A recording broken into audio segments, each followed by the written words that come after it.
चरनिया चुम चुम के सभे नचता भी झूम झूम के। माई चरनिया चुम चुम के सभे नचता भी झूम झूम के।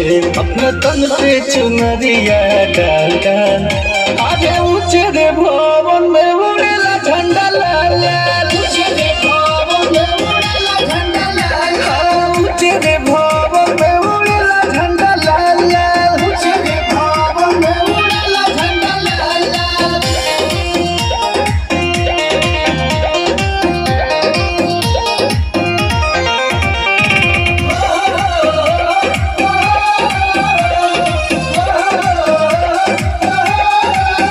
चाहे पूरब देखो चाहे पश्चिम देखो सभे रंगल बा भगती के भगवा